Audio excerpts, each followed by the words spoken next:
Welcome back to another story on Infidelity Tales Lab. Before we begin, tell us, where in the world are you watching from? Now, let's dive into today's story. Chapter 1, The Discovery. Matthew Hardy had always prided himself on reading people. 20 years as a homicide detective in Portland had taught him to spot lies, fear, and guilt from across a room. But Dr. Guillermo Walls was harder to read than most. The dentist's hands trembled slightly as he placed the x-ray on the light board, his usually cheerful demeanor replaced by something Matthew couldn't quite identify. Emma's cavity is the least of our concerns, Dr. Walls said, his voice barely above a whisper. He glanced toward the waiting room where 8-year-old Emma sat reading a book, her legs swinging from the chair. Mr. Hardy, I need to ask you something, and I need you to be completely honest with me. Matthew's wife, Krista, shifted beside him, her nurse's instincts picking up on the tension. What's wrong? She asked. Dr. Walls pointed to a shadow in Emma's lower jaw on the x-ray. At first glance, it looked like a normal tooth formation, but as Matthew studied it closer, he noticed something unsettling. The shadow had perfectly geometric edges, almost crystalline in structure, and it seemed to extend deeper into the bone than any tooth should. This isn't natural, Dr. Walls continued. In 30 years of practice, I've never seen anything like it. It appears to be integrated with her jawbone, like it's been growing with her since birth. Matthew's training kicked in. He noted the sweat beading on the dentist's forehead, the way his eyes kept darting to the door. You've seen something like this before, he said. It wasn't a question. Dr. Walls hesitated, then pulled out his phone. I need to make a call. There's someone who needs to know about this. He started dialing, then stopped, looking directly at Matthew. Mr. Hardy, who is Emma really? Where did she come from? The question hit like a physical blow. Matthew felt Krista's hand tighten on his arm. They'd adopted Emma when she was 6 months old through a private agency. The paperwork had been impeccable, the background checks thorough. Emma's birth mother had been a young woman who died in a car accident shortly after signing the adoption papers. We adopted her legally, Krista said defensively. Everything was documented. The adoption agency, Matthew said slowly, his detective instincts now fully engaged. What was it called again? Sunrise Family Services, Krista replied. Why? What does this have to do with? Dr. Walls finished dialing his number. As he waited for an answer, he said, because I've seen one other case like this. A child in Seattle about 5 years ago. The parents brought him in for a routine cleaning. His face darkened. That family disappeared 3 days later. The authorities found their house empty. No signs of struggle. No forwarding address. Like they'd never existed. The phone connected. Dr. Dunlap? It's Guillermo. Yes, I know what time it is. Listen, I got another one. The marker, it's here. In Portland. He paused, listening to the voice on the other end. No, I'm sure. Same crystalline structure. Same integration pattern. The child is 8 years old. Matthew's blood ran cold. He stepped forward and pressed the disconnect button on Dr. Wall's phone. Who is Dr. Dunlap? And why are you calling him about my daughter? The dentist's face went pale. Mr. Hardy, you don't understand. Dr. Philip Dunlap is a researcher. He's been tracking these cases for years. He's trying to help. Help what? Matthew's voice carried the authority of 2 decades in law enforcement. Start talking. Now. Dr. Walls glanced toward the waiting room again. Not here. Not with Emma nearby. Meet me tonight at my office, 9 o'clock. Come alone. And Mr. Hardy? He grabbed Matthew's arm. Don't trust anyone else with this information. Not yet. As they left the dental office, Emma skipped between her parents, oblivious to the tension radiating from the adults. Dad, Dr. Walls seemed scared, she said with the perceptiveness that had always amazed Matthew. Did I do something wrong? Matthew knelt down to Emma's level, looking into eyes that were the same shade of green as Krista's, though they shared no genetic connection. You didn't do anything wrong, sweetheart. Sometimes grown-ups have confusing conversations. That evening, after Emma was tucked into bed, Matthew sat in his study reviewing everything he could find about Sunrise Family Services. The agency had closed down 7 years ago, citing financial difficulties. But something nagged at him about the timing. He pulled up news archives from that period and found a small article buried in the Portland Tribune, local adoption agency under investigation for irregular practices. The article was frustratingly vague, mentioning only that the state had questions about the agency's record-keeping and source documentation for several adoptions. No charges had been filed, and the investigation had apparently died when the agency voluntarily closed. Krista appeared in the doorway, still in her scrubs from the late shift at the hospital. Find anything? Questions. Lots of questions. He showed her the article. Did you ever meet Emma's birth mother? No, remember? She died before we could meet her. The social worker, Mrs. What was her name? Pat something. Pat Charles, Matthew said, pulling up the adoption file from their safe. Let's see what we can find about her. 30 minutes of searching revealed that Pat Charles had worked for Sunrise Family Services for exactly 8 months, just long enough to handle Emma's adoption. Before that, no employment history. After the agency closed, she'd vanished from public records entirely. Matthew's phone buzzed with a text from an unknown number. Don't go to the dentist tonight. They're watching. Meet me at Pioneer Courthouse Square, Fountainside, 10 p.m. Come alone. Gee. He showed the text to Krista. This is getting complicated fast. Should we call the police? Matthew considered it. His former colleagues would help, but this felt bigger than a local investigation. Someone had placed something in their daughter's jaw, and people were willing to threaten families to keep it secret. Not yet. Let me talk to Dr. Walls first. If this is what I think it is, we're going to need to be very careful about who we trust. As he prepared to leave for the meeting, Matthew checked his service weapon and spare magazine. Whatever was happening, someone had turned their 8-year-old daughter into the center of it. And Matthew Hardy had never backed down from a fight in his life. Chapter 2. The Meeting. Pioneer Courthouse Square bustled with late evening activity despite the October chill. Matthew positioned himself near the fountain, scanning faces with practiced efficiency. At 10:03, Dr. Walls appeared from the direction of the MAC station, looking over his shoulder every few steps. Thank you for coming, Dr. Walls said, settling beside Matthew on the fountain's edge. I wasn't sure you would. Start talking. What's in my daughter's jaw? Dr. Walls pulled out a tablet, showing Matthew a magnified version of Emma's X-ray alongside another image. This is the Seattle case I mentioned. Same structure, same placement. We call them biomarkers. There's a group of us. Doctors, researchers, a few parents who figured out. Dr. Walls swiped to another image. These markers aren't natural, Mr. Hardy. They're manufactured, planted in children during infancy. Matthew studied the images.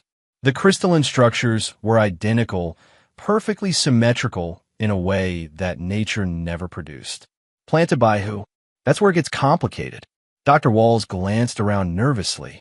The markers contain encoded genetic information, DNA samples, blood type, tissue compatibility data. Essentially, they turn children into living medical databases. For what purpose? Organ harvesting, experimental surgeries. The markers identify children with rare genetic traits or perfect tissue matches for wealthy clients. Dr. Wall's voice dropped further. Dr. Philip Dunlap runs the operation. He's been doing this for 15 years, maybe longer. Matthew felt rage building in his chest, but kept his expression neutral. And you help him? No, Dr. Walls said quickly. I discovered the first case by accident. When that Seattle family disappeared, I started investigating. I've been documenting cases, trying to build evidence. But Dunlap has connections everywhere. Government contracts, hospital boards, university research departments. How many children? We've identified 47 markers across 6 states. Emma makes 48. Dr. Walls showed Matthew a map on his tablet, dots scattered across the Pacific Northwest. Most parents never know. Regular dentists miss the markers because they blend with natural bone structure. I only noticed because I specialize in pediatric orthodontics. Matthew processed this information, his detective mind automatically organizing facts and implications. The phone call today. You warned Dunlap about Emma. Dr. Walls nodded miserably. Standard protocol. I report new discoveries, and he dispatches a team to evaluate the child. Usually, They approach the family with offers for free medical research participation. If the family refuses, he gestured helplessly. They disappear. Or worse, the Martinez family in Sacramento refused. Their son died in a car accident 2 weeks later. The markers were surgically removed post-mortem. Matthew's hands clenched into fists. Someone had been planning to use his daughter as spare parts. How long do we have? Dunlap's team usually arrives within 48 hours of initial contact. But there's something else. Dr. Walls hesitated. Your adoption agency, Sunrise Family Services. It was a front operation. Dunlap funded it specifically to place marker children with families who wouldn't ask difficult questions. Meaning, law enforcement families, military, medical professionals. People who trust institutions and follow proper channels. People who would be unlikely to investigate irregularities in their child's medical history. The pieces clicked into place. Their adoption had been too smooth, too perfect. No waiting lists, no complications, minimal paperwork. They'd been selected as much as they'd selected Emma. I need the location of Dunlap's operation, Matthew said. Mr. Hardy, you can't just. The location. Dr. Walls pulled up another file on his tablet. He has a private medical facility outside Seattle. Officially, it's a pediatric research center focusing on genetic disorders. Unofficially, he showed Matthew satellite images of a compound surrounded by high fences and security cameras. It's where they take the children. Matthew memorized the address and surrounding geography. Who else knows about this? A small group. Dr. Rosario Chan in San Francisco. She's been tracking the West Coast cases. Earl Rich, a private investigator in Denver whose grandson had a marker. And Veronica Harmon. She's a federal prosecutor, but she's also a parent. Her daughter was taken 3 years ago. Taken. Emma's not the first child Dunlap has tried to reclaim. Sometimes he approaches families directly, offers large sums of money for extended medical studies. When that fails, children have accidents, or families receive offers they can't refuse. Matthew stood up, decision made. I need contact information for your group, and I need everything you have on Dunlap's operation. What are you planning? I'm going to get my daughter back. Mr. Hardy, she's not gone yet. Maybe if you cooperate with Dunlap. Matthew turned, and Dr. Walls saw something in his eyes that made him step backward. Doctor, someone surgically altered my daughter without consent and has been planning to harvest her organs since infancy. Cooperation isn't on the table. As Matthew walked away, Dr. Walls called after him. Be careful. Dunlap has resources you can't imagine. Money, connections, people in government positions. He's untouchable through normal channels. Matthew paused. Normal channels aren't what I had in mind. Back home, he found Krista in Emma's room, watching their daughter sleep. How bad is it? She whispered. Bad. He told her everything, watching his wife's face cycle through disbelief, horror, and finally, cold determination. This was why he'd fallen in love with Krista Hardy 15 years ago. She was a fighter. What do we do? Matthew looked at Emma, peaceful in sleep, unaware that someone viewed her as inventory rather than a child. We disappear for a few days while I handle this. Can you get time off from the hospital? I'll call in sick. Krista's voice carried the same steely resolve that had gotten her through nursing school while working 2 jobs. Where are we going? Somewhere safe. I have an old army buddy with a cabin in the Cascades. Off the grid, defensible position. Matthew was already planning logistics. Pack light. We leave first thing in the morning. And then, Matthew checked his weapon again, ensuring a round was chambered. Then I paid Dr. Philip Dunlap a visit he'll never forget. As they prepared for what might be a long absence, Matthew called in a favor from his former partner, Detective Bruce Weber. Bruce, I need a background check on a Dr. Philip Dunlap in Seattle. Medical researcher, probably his government contracts. Matt, you've been retired for 2 years. What's this about? Someone's threatening my family. I need to know what I'm up against. Bruce's tone shifted. How deep do you want me to dig? Deep enough to bury him. Chapter 3. First Contact. The cabin belonged to Harvey Aguilar, Matthew's former squad leader from their Army days. Nestled in a valley 40 miles east of Portland, It was accessible only by a winding dirt road that Harvey had rigged with motion sensors. If anyone approached uninvited, they'd know about it long before visitors reached the cabin. Matthew had spent the morning teaching Emma to fish in the nearby stream, while Krista organized their temporary living space. To an 8-year-old, this felt like an adventure. To her parents, it felt like hiding from a nightmare. Bruce Weber's call came through at 2 p.m. "Matt, what the hell have you stumbled into?" Bruce's voice carried an edge Matthew had heard only during their worst cases. "Philip Dunlap doesn't exist." "What do you mean?" "I mean the identity is fabricated. Well-crafted, backed by decades of false documentation, but fabricated. The real Philip Dunlap died in a car accident in 1987. Someone's been using his social security number and medical credentials for 20 years. Matthew felt ice in his veins. Any idea who's really behind it? That's where it gets interesting. The medical facility outside Seattle, it's owned by a shell company called Genesis Medical Research. That company is owned by another shell company, which is owned by another. But I followed the money, and it all traces back to a private equity fund managed by one Curtis Palmer. The name meant nothing to Matthew, but Bruce continued. Palmer's got his fingers in a dozen different medical research operations across the country. Officially, he's a legitimate businessman. Unofficially, word is he's connected to some very dark medical experiments dating back to the 90s. Government connections? Deep ones. Palmer has contracts with the Department of Defense, the CDC, and half a dozen university research programs. If you're planning to take him on through official channels, forget it. He's got protection at levels you can't reach. Matthew walked outside, keeping Emma in sight while he processed this information. What about the Seattle facility? That's the strangest part.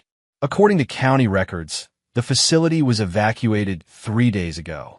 Officially, they're relocating due to infrastructure concerns.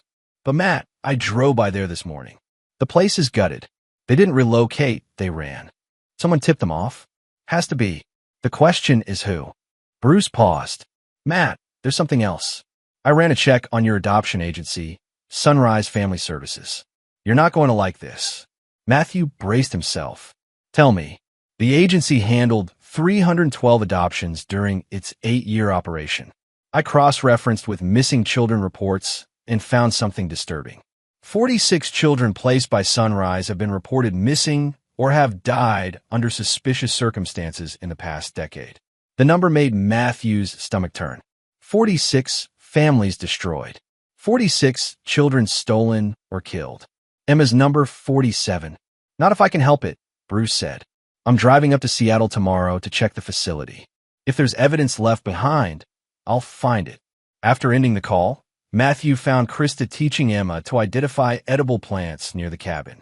His wife's medical background made her naturally cautious, but she was adapting to their wilderness refuge with surprising resilience. Daddy, look, Emma held up a handful of blackberries. Mom says these are safe to eat in the wild. Matthew forced a smile. That's good to know, sweetheart. What else did Mom teach you? How to tell if water is clean to drink and which berries are poisonous, and how to signal for help if we get lost. Emma's excitement was infectious. Are we going to live here forever?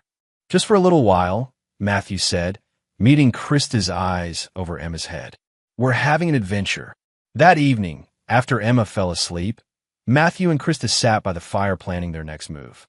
We can't run forever, Krista said. Emma needs to go back to school, see her friends. I know. That's why I'm going to end this.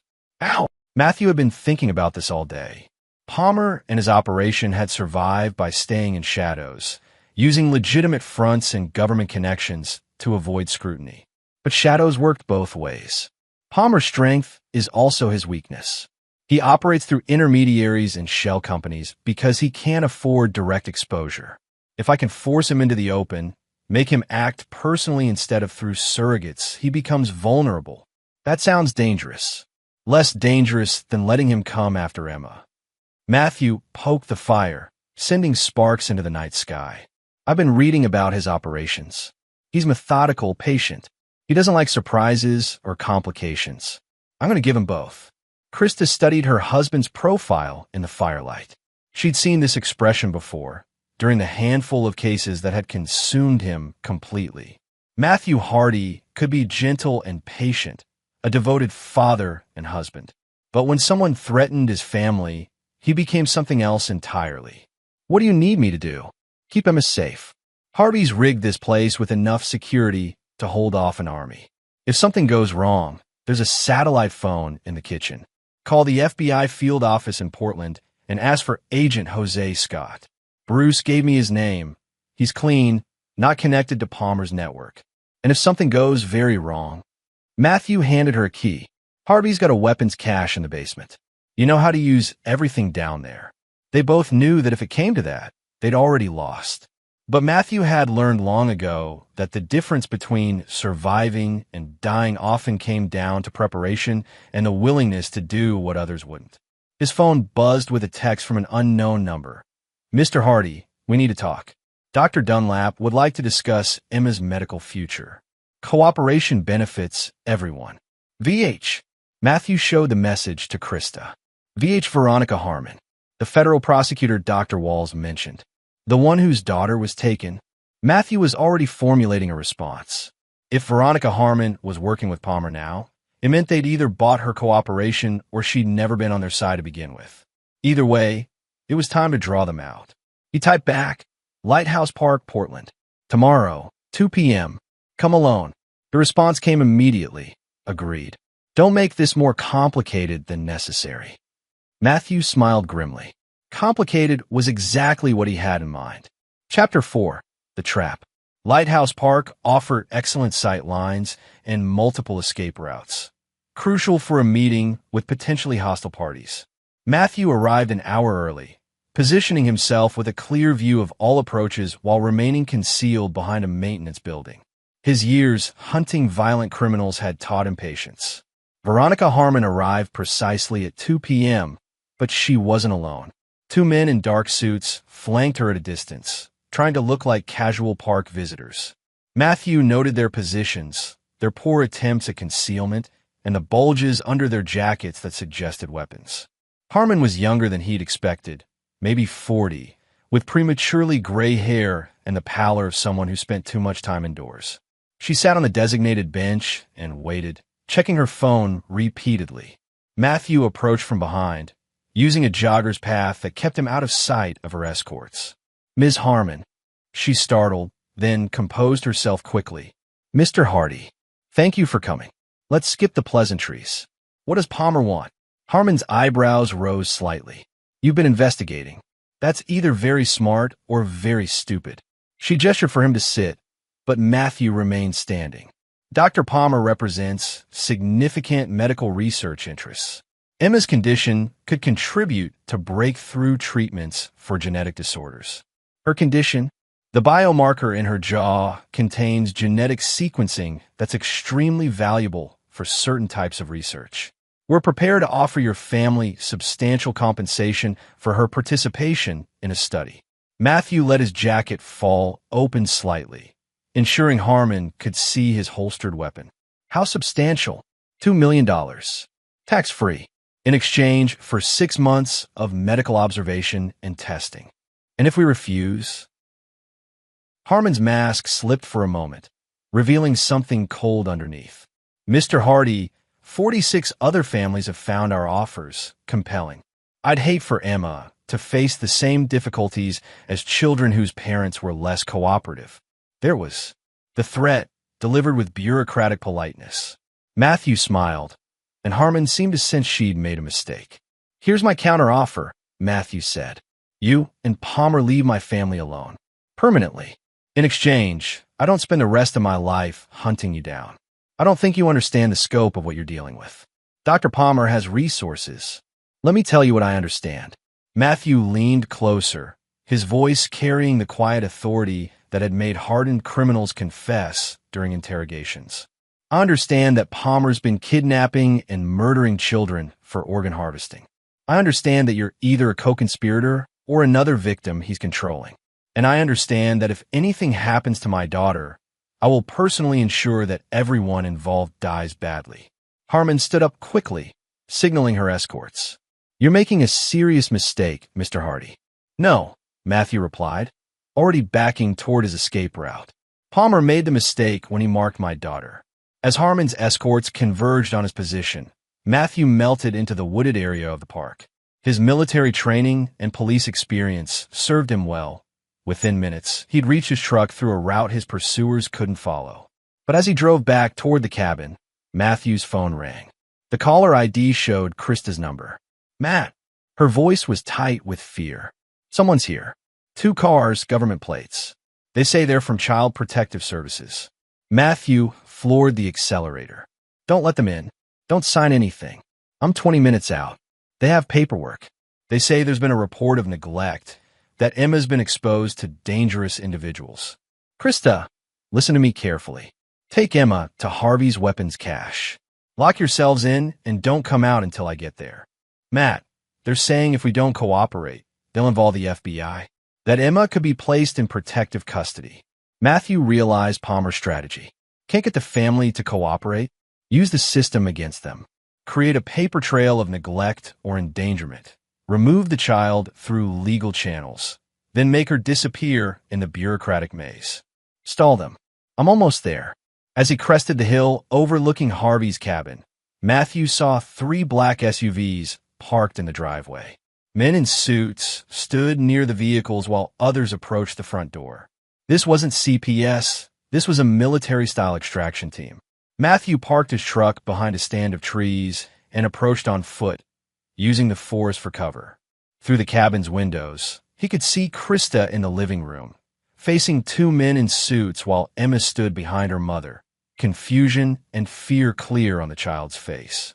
One of the men was speaking into a radio. Target acquired. Child matches description. Recommend immediate extraction. Matthew circled to the back of the cabin, entering through Harvey's concealed entrance to the basement armory. The weapons cache contained everything from hunting rifles to military-grade equipment Harvey had acquired through channels that didn't bear close scrutiny. Matthew selected a tactical shotgun and moved upstairs, positioning himself where he could see the living room through a partially open door. Time to see how serious Palmer's people were about their operation. Mrs. Hardy, one of the men, was saying, "We have documentation indicating Emma may have been exposed to illegal medical experimentation. For her safety, we need to take her for evaluation." "What documentation?" Krista demanded, her nurse's training making her question authority when it came to patient care. The man produced an official-looking folder. "Reports indicate your husband has been in contact with known criminals engaged in medical fraud. Emma needs to be examined by qualified professionals to ensure her safety." Emma stepped forward, her 8-year-old voice cutting through the tension. "Are you bad men?" The question clearly unsettled Palmer's operatives. The lead man knelt down to Emma's level, attempting a reassuring smile. "We're here to help you, Emma.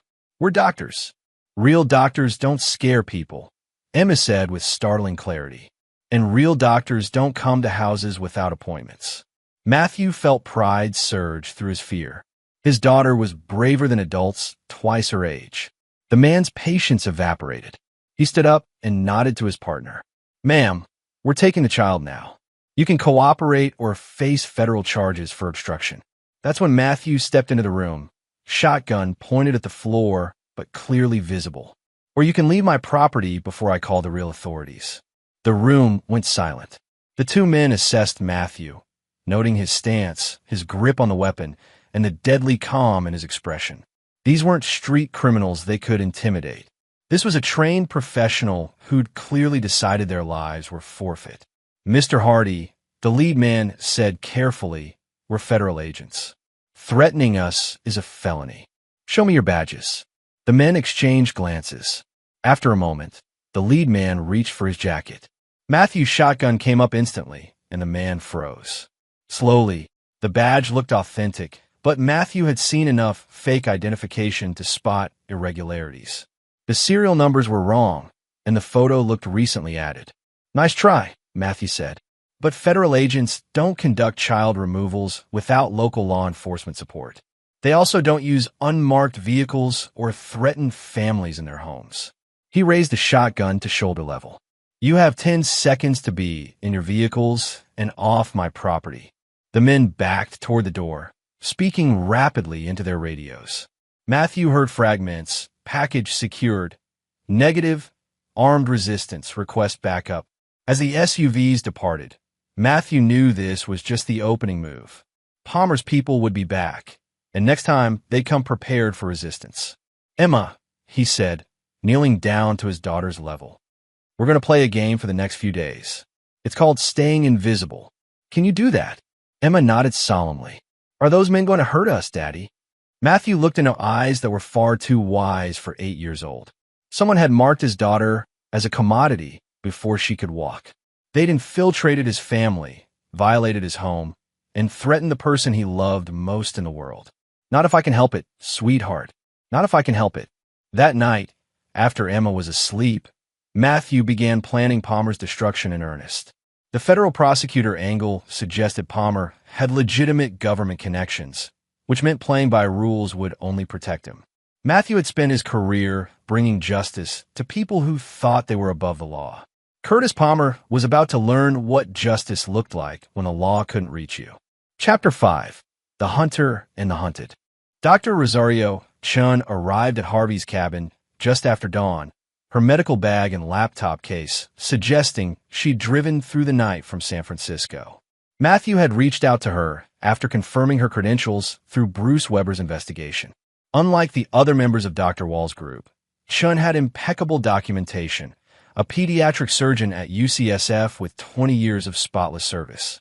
"I came as soon as I got your message," she said, embracing Krista warmly.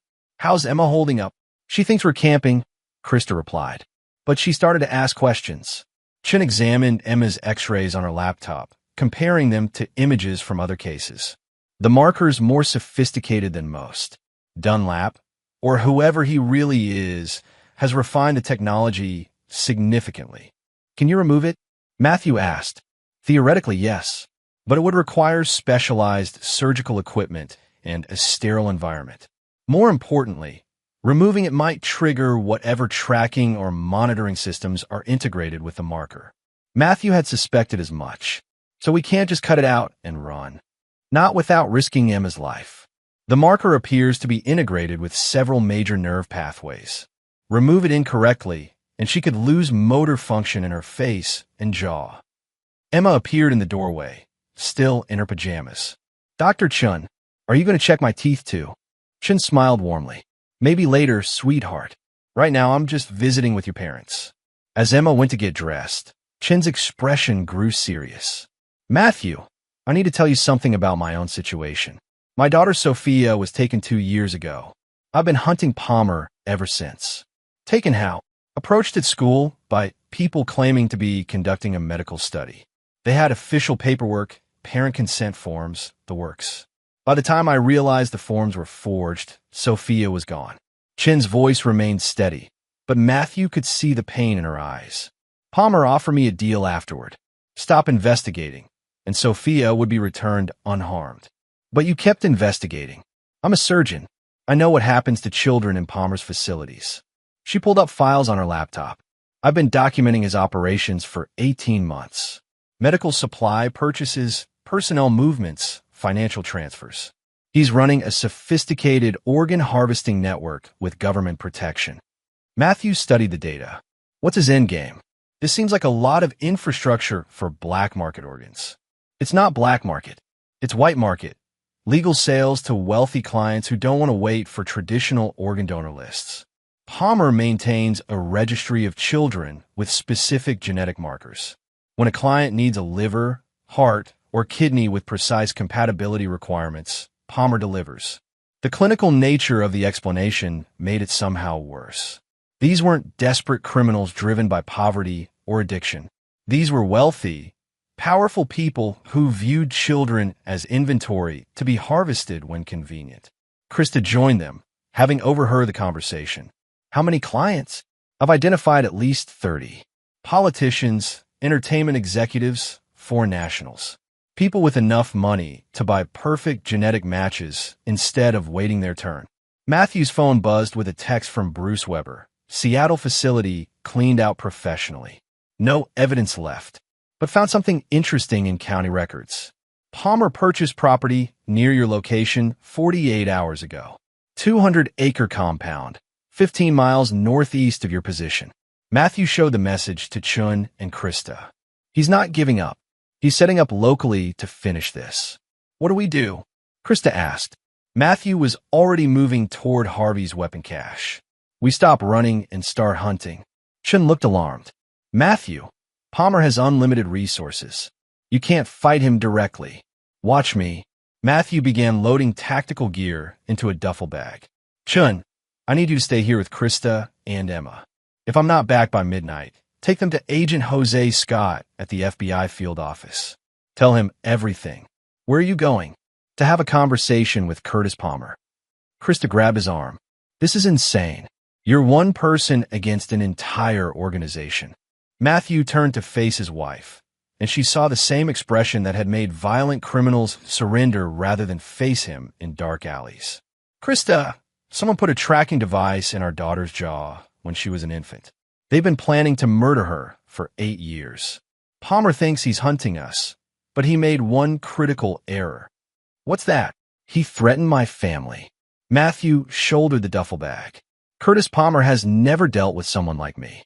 As Matthew disappeared into the forest, moving toward Palmer's newly established compound, Krista found herself praying for the first time in years. But she wasn't praying for her husband's safety. She was praying for Palmer's soul, because she'd seen what Matthew Hardy did to people who hurt children. And Palmer had hurt a lot of children. Chapter 6. Into the Lion's Den. The compound Palmer had purchased sat in a valley surrounded by dense forest, accessible by a single road that wound through terrain perfect for an ambush. Matthew spent 4 hours conducting reconnaissance, mapping guard positions, camera placements, and patrol patterns through his scope. Palmer's security was professional but predictable. 12-man teams, rotating shifts, standard corporate security protocols. They were prepared for investigators, whistleblowers, maybe even federal raids. They weren't prepared for a hunter. Matthew's phone vibrated with an encrypted message from an unknown sender. Hardy, I know you're watching. Let's talk. Alone. Main building, 3rd floor. 1 hour. CP. Either Palmer was very confident or very stupid. Matthew suspected both. He circled the compound, identifying weak points in the perimeter. The facility's legitimate medical research cover meant they couldn't appear too fortress-like. Security cameras had blind spots, fence lines had gaps near drainage areas, and the forest provided concealment right to the building's edge. At exactly 8 p.m., Matthew cut through the fence behind the main building and made his way to the service entrance. The door was unlocked, Palmer's invitation. The elevator to the 3rd floor was waiting, also unlocked. The man waiting in the executive office looked nothing like Matthew had imagined. Curtis Palmer was in his 60s, well-dressed, but not ostentatious, with the bearing of a university professor rather than a criminal mastermind. He sat behind a mahogany desk, hands folded calmly, as if receiving expected guests. Detective Hardy, please sit. Palmer's voice carried a slight accent Matthew couldn't place. I apologize for the dramatic circumstances, but your refusal to cooperate has forced some urgency. Matthew remained standing, noting exit routes and potential weapons. Where's Emma's real birth mother? Direct. I appreciate that. Palmer opened a file folder. Emma's biological mother was Maria Santos, age 19, undocumented immigrant from El Salvador. She participated in our genetic research program in exchange for medical care during pregnancy. Participated or was coerced. The distinction is irrelevant now. Ms. Santos fulfilled her obligations and was compensated appropriately. She's dead. Medical complications during childbirth. Regrettable, but not uncommon in high-risk pregnancies. Palmer's tone suggested he was discussing weather patterns rather than human lives. Matthew felt his anger crystallizing into something cold and focused. How many children are in your program? Currently, 47 active subjects across 12 states. Emma represents our most genetically valuable acquisition to date. Acquisition. Palmer smiled thinly. Please don't pretend moral outrage, detective. You spent 20 years investigating homicides in Portland. You know what humans do to each other for money, drugs, territory. I simply apply market principles to medical need. My clients require specific genetic matches for survival. I provide them by murdering children, by conducting advanced medical research with voluntary subjects. Palmer opened another file. Your daughter's marker indicates tissue compatibility with a client who requires a liver transplant within 6 months. Emma's genetic profile suggests her liver would be a perfect match. Matthew's hand moved toward his weapon, but Palmer raised a finger. Before you do something irreversible, consider this. I currently employ Veronica Harmon as a legal consultant. Her daughter Sophia is safely housed at our Seattle research facility, receiving excellent medical care. Ms. Harmon's cooperation ensures Sophia's continued well-being. You're blackmailing a federal prosecutor. I'm providing employment to a mother whose child requires specialized medical attention. Sophia's marker was removed surgically, but the procedure caused some nerve damage. She needs ongoing treatment that costs approximately $50,000 monthly. Matthew began to understand Palmer's operation more clearly. It wasn't just about organ harvesting. It was about creating a network of compromised professionals who couldn't expose him without destroying themselves. Dr. Walls, his grandson has a marker. Young Timothy, age 6. Dr. Walls provides identification services in exchange for Timothy's safety. Palmer leaned back in his chair. You see, Detective, everyone in our network has excellent reasons for cooperation. Except me. Except you. Which brings us to our current situation. Palmer pressed a button on his desk, and monitors around the room displayed live video feeds. Harvey's cabin from multiple angles, showing Krista and Emma inside. Your wife and daughter are currently surrounded by my security team. Dr. Chun is also with them, I see. Matthew's blood went cold, but his expression didn't change. If you hurt them, I won't need to. You're going to cooperate because you're intelligent enough to recognize reality. Emma's marker makes her extremely valuable to my organization. You can profit from that value, or you can be eliminated as an obstacle to accessing it. Matthew studied the monitors, counting personnel, and noting positions. 12 men surrounded the cabin, armed and positioned for a tactical assault. Even if Harvey's security systems held them off temporarily, it would only delay the inevitable. What exactly are you offering? Palmer smiled, sensing victory. $5 million. Immediate relocation to any country of your choice. New identities for your family. Emma receives the best medical care available while contributing to research that will save lives. And after your client gets Emma's liver, Emma will be remembered as a hero whose sacrifice advanced medical science. Palmer's casual tone made the statement even more chilling. Many families would consider that a meaningful legacy. Matthew appeared to consider the offer, studying the monitors and noting details Palmer probably didn't realize he was absorbing. Guard positions, communication equipment, the layout of Palmer's compound. I have conditions, Matthew said finally. I'm listening. First, I want to see Emma's medical file. All of it. I want to know exactly what you did to her and when. Palmer nodded. Reasonable. Second, I want proof that families who've cooperated were actually relocated and not eliminated. Also reasonable. Third, I want to meet your client. The person who's buying my daughter's liver. Palmer hesitated. That's unusual, but perhaps it could be arranged. Matthew smiled for the first time since entering the office. Good, because I'm going to need to look him in the eye when I kill him. The temperature in the room dropped 10 degrees. Palmer's confident expression faltered as he reassessed the man sitting across from him. Detective Hardy, I think you misunderstand. Matthew stood up slowly. No, Mr. Palmer, you misunderstand. You think I'm here to negotiate. I'm not. I'm here to declare war. Palmer pressed another button on his desk, probably summoning security. You're surrounded, Detective. Your family is surrounded. You have no leverage. I have something better than leverage, Matthew replied, moving toward the window. I have nothing left to lose.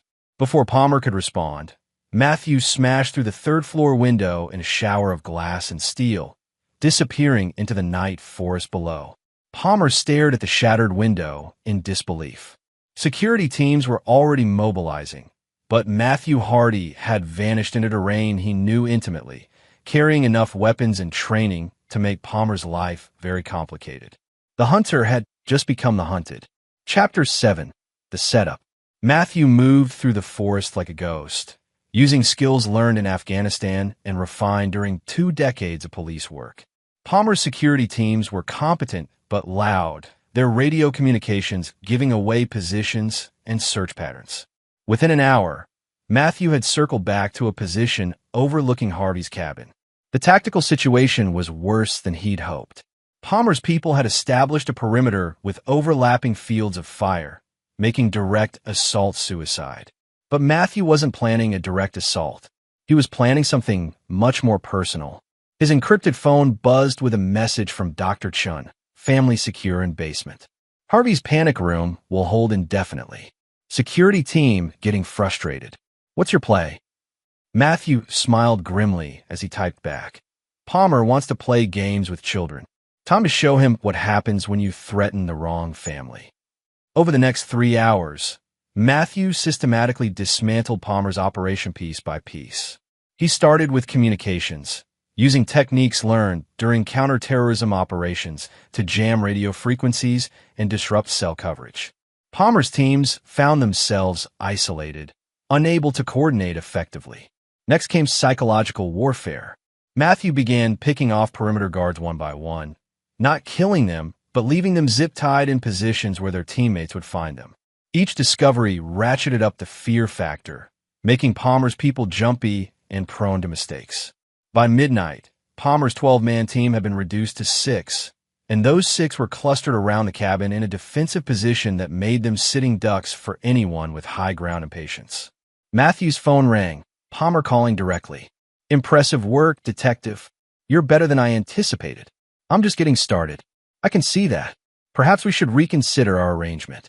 Matthew had positioned himself on a ridge overlooking the compound, his rifle scope trained on Palmer's office window. Here's my new arrangement. Release my family. Leave the country. Never come back. I'm afraid that's not possible. Too much has been invested in this operation to simply abandon it. Then you die tonight. Palmer's silence stretched for nearly a minute. When he spoke again, his voice carried a different quality, less confident, more calculating. You know, detective, there's something I should mention about Emma's adoption. I'm listening. You weren't randomly selected as adoptive parents. We specifically chose you because of your background. Military service, law enforcement experience, strong moral code. We needed Emma placed with someone who would protect her if the situation became complicated. Matthew's scope remained steady on Palmer's silhouette, meaning you were always meant to be the last line of defense. Emma's marker doesn't just contain genetic information. It contains encrypted evidence of our entire operation. Client lists, financial records, documentation of every child we've processed. The revelation hit Matthew like a physical blow. You turn my daughter into a walking hard drive. Insurance policy. If our operation was ever compromised, Emma's marker would ensure mutual destruction. Expose us, and you expose evidence that would implicate dozens of powerful people who would kill to keep their secrets safe. Matthew felt the trap closing around him. Palmer hadn't just stolen his daughter. He'd made her into a living dead man's switch. Remove the marker, and Emma dies. Expose Palmer's operation, and Emma becomes a target for every powerful person on his client list. You're wondering if there's a way out, Palmer continued. There isn't. Emma's value lies not just in her organs, but in her silence. As long as she exists, she represents a threat to very dangerous people. Unless she disappears into our program. New identity, isolated facility, complete medical care for life. She lives, but Curtis Palmer's secrets die with her original identity. Matthew lowered his rifle. Palmer was offering a devil's bargain. Emma's life in exchange for her freedom. Keep her safe by making her a prisoner, or try to free her and make her a target for every criminal Palmer had ever served. But Matthew Hardy hadn't become a successful detective by accepting impossible situations. Every case had a solution if you were willing to think beyond conventional approaches. I'll need time to consider your offer, Matthew said. 24 hours. After that, the situation becomes fluid. As Palmer ended the call, Matthew was already formulating a new plan. Palmer thought he held all the cards, but he'd made a crucial miscalculation. He'd assumed Matthew would prioritize Emma's safety over justice. Palmer had never dealt with someone who viewed justice and safety as the same thing. Matthew's next call was to Earl Rich, the private investigator whose grandson had been marked. "Earl, it's Matthew Hardy. I need to know everything you've learned about Palmer's client list." "Jesus, Matt, where are you? Word is Palmer's got half the Pacific Northwest looking for you." "Good. Let them look. What do you know about his clients?" Earl's voice dropped to a whisper. "I've identified 12 major buyers. Politicians, entertainment executives, a Supreme Court justice's wife. These people have enough power to make entire investigations disappear. Any of them local?" "Actually, yes. Philip Dunlap, the fake identity Palmer uses for medical operations, has been treating a client in Portland for 6 months. Regular visits, specialized care. I think Palmer's been preparing for a major procedure." Matthew felt pieces clicking into place. "What kind of procedure?" "Liver transplant. Client is a man named Nicholas Birch, age 54. Owns 3 casinos in Nevada and has connections to organized crime. He's been on the donor list for 2 years, but his legal troubles make him ineligible for legitimate transplants. So Palmer promised him a perfect genetic match." "Exactly. And according to medical records I acquired, Birch's condition is deteriorating rapidly. He needs the transplant within weeks or he dies." Matthew smiled for the first time in days. Palmer's operation depended on maintaining secrecy and avoiding attention. But what if the operation became very public very quickly? "Earl, how would you like to help me destroy Curtis Palmer?" "I've been waiting 2 years for that opportunity." "Good, because I'm about to turn Palmer's own system against him." As Matthew outlined his plan, Earl's laughter carried across the encrypted connection. "Matt, that's either brilliant or completely insane. Sometimes there's no difference." Matthew ended the call and began moving toward Palmer's compound. The real game was about to begin, and this time, Matthew Hardy was making the rules. Chapter 8: The Reckoning. Nicholas Birch's casino penthouse in Portland was everything Matthew had expected: gaudy, excessive, and secured by men who thought intimidation was the same as competence. Matthew had been watching the building for 6 hours, timing guard rotations and identifying vulnerabilities. Earl Rich's intelligence had been accurate. Birch was indeed Palmer's client, scheduled for liver transplant surgery in 3 days at a private medical facility Palmer had established in an abandoned hospital outside the city.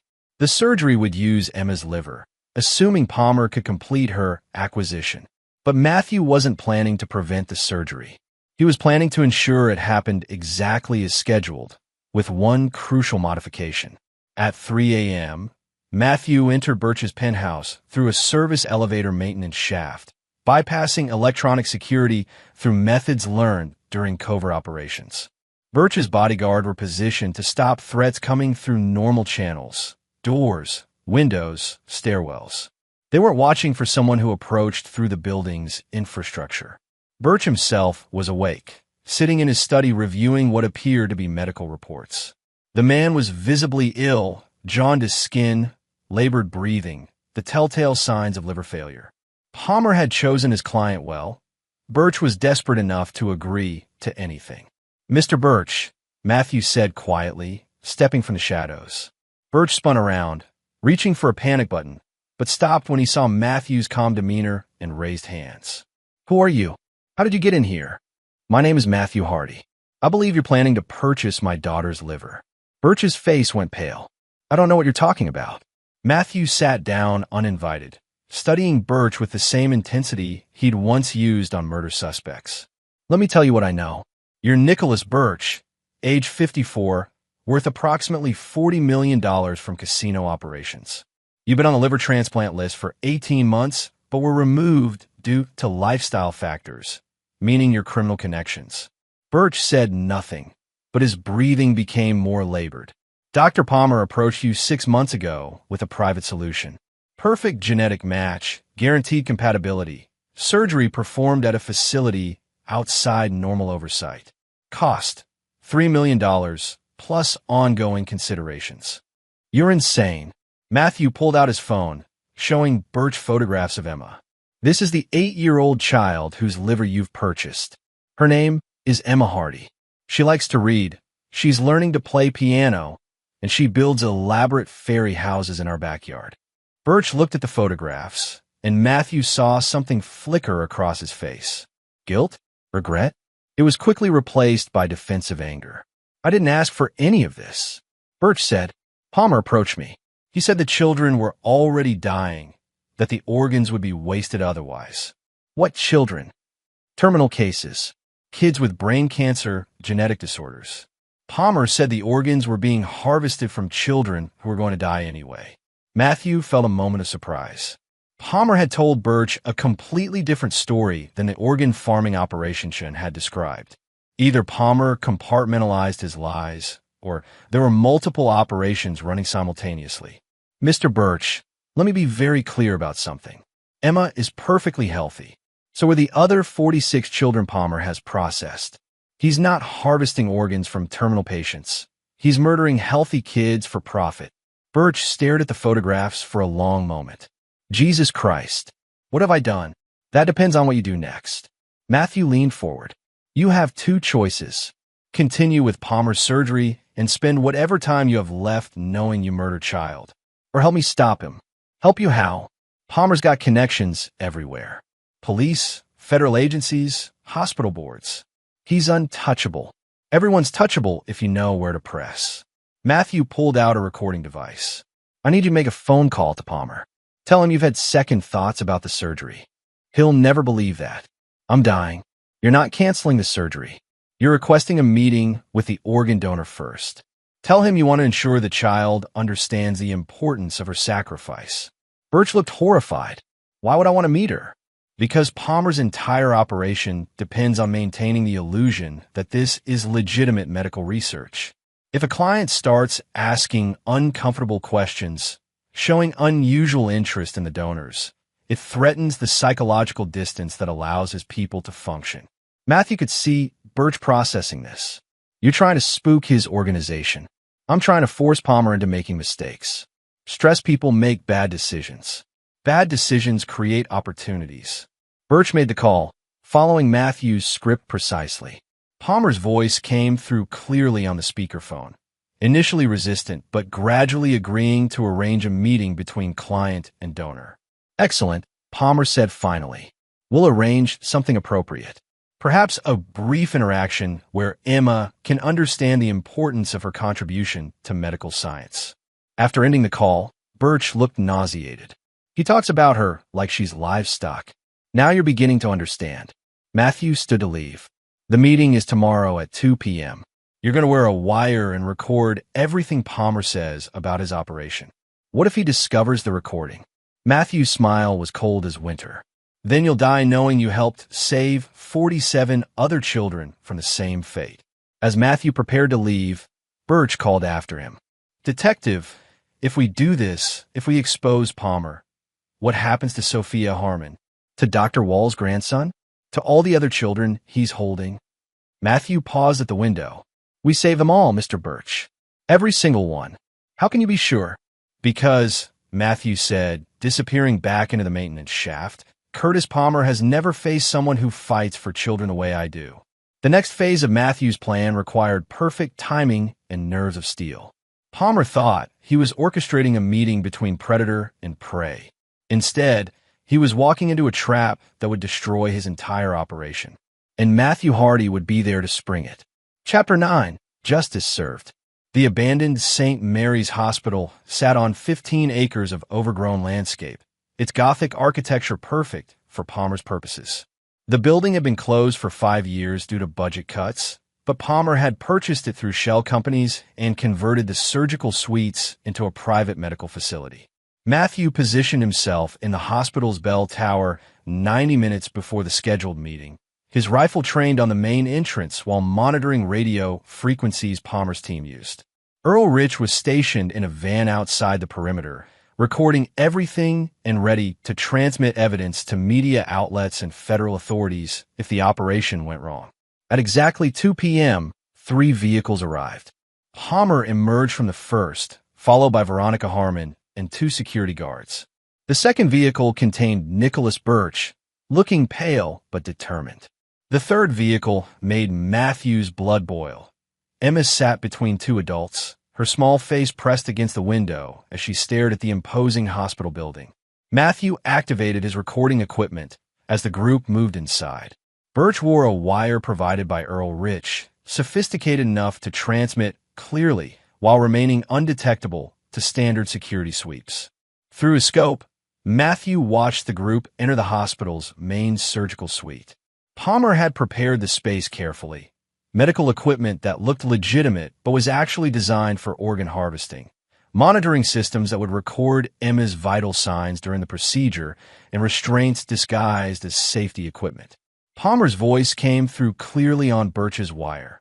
"Mr. Birch, I'd like you to meet Emma. Emma, this is the gentleman whose life you're going to save."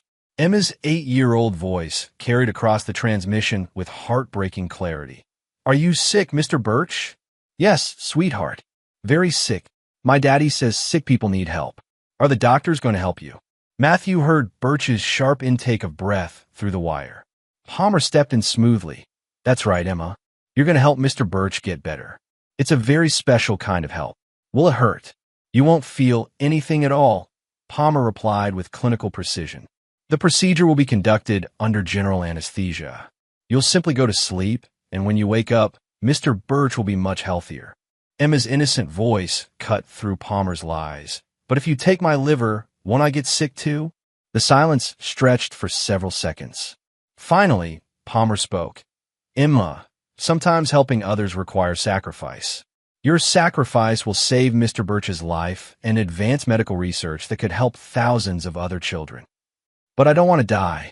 Matthew had to grip his rifle stock to keep his hands steady. Through his scope, he could see Emma standing in the surgical suite, dwarfed by adults who viewed her as nothing more than a source of spare parts. Birch's voice cracked as he spoke. "Palmer, she understands what you're planning to do. Children adapt quickly to medical procedures. Emma will be sedated shortly, and she knows you're going to kill her." Birch's voice grew stronger. "Jesus Christ, Palmer, she's just a baby." Matthew heard movement through the wire. Probably Palmer signaling his security team. "Mr. Birch, I think you're experiencing pre-surgical anxiety. Perhaps we should postpone." "No." Birch's voice carried new resolve. "Emma, sweetheart, come here." Through his scope, Matthew watched Birch kneel down to Emma's level, his back to Palmer and the security guards. What happened next made Matthew realize he'd underestimated the dying man's courage. "Emma," Birch said quietly, "when I count to 3, I want you to run as fast as you can toward that red exit sign. Can you do that for me?" "Mr. Birch, please don't interfere with the procedure," Palmer said sharply. "1," Birch said, standing up and moving between Emma and Palmer's team. "Security, restrain Mr. Birch immediately," Palmer ordered. 2. The security guards moved forward, but Birch was already in motion. Despite his illness, he threw himself at the nearest guard, disrupting their formation and creating chaos in the confined space. 3. Birch shouted. Emma ran. Palmer's voice cut through the commotion. "Stop her. If she reaches the exit, we lose everything." Matthew was already moving, rappelling down the bell tower's exterior and crashing through a second-floor window as Emma reached the hospital's main corridor. He landed hard but rolled, coming up with his weapon drawn as Palmer's remaining security team spread out to search for the fleeing child. "Emma," Matthew called. "This way." His daughter's voice echoed from somewhere in the hospital's maze of corridors. "Daddy." Palmer's people were closing in, and Matthew could hear Palmer himself coordinating the search over radio. "She can't leave this building.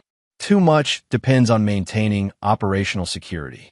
Matthew moved through the hospital systematically, using his knowledge of the building's layout gained from studying architectural plans.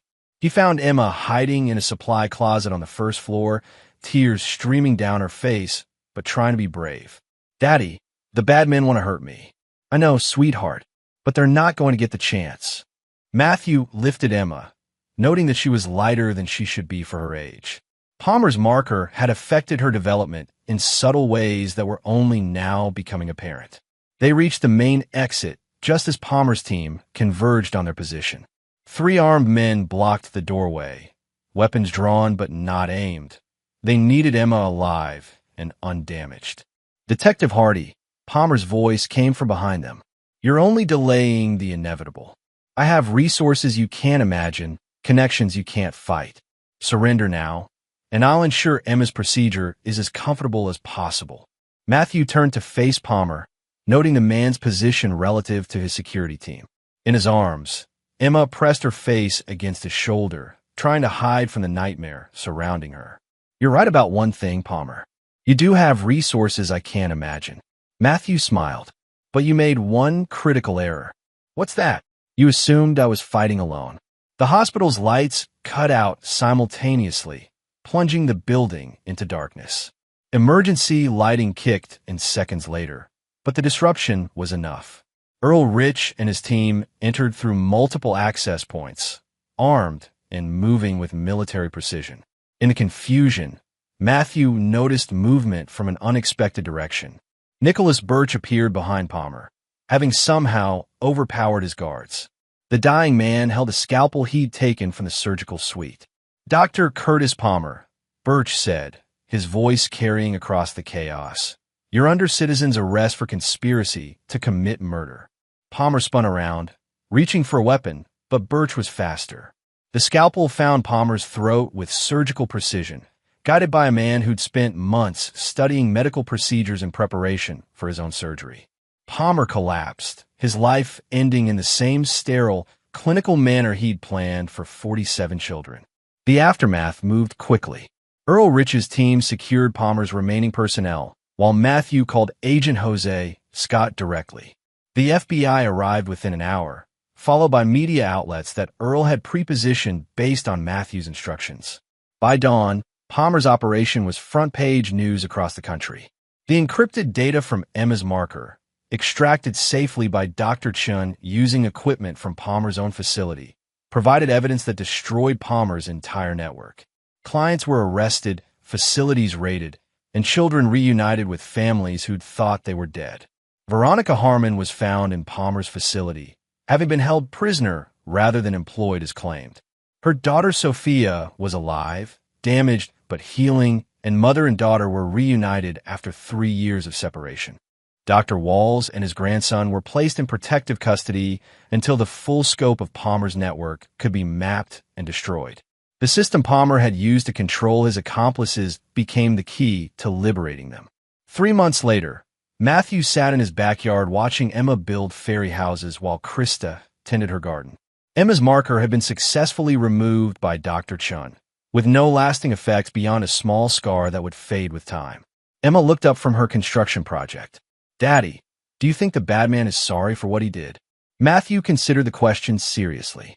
Palmer had died, believing he was conducting legitimate medical research, that his clients deserved life more than the children who provided it. Sociopaths rarely experienced genuine remorse. I think he was very sick, sweetheart. Sick in a way that made him unable to understand right from wrong. Like when I had a fever and said mean things to Mom.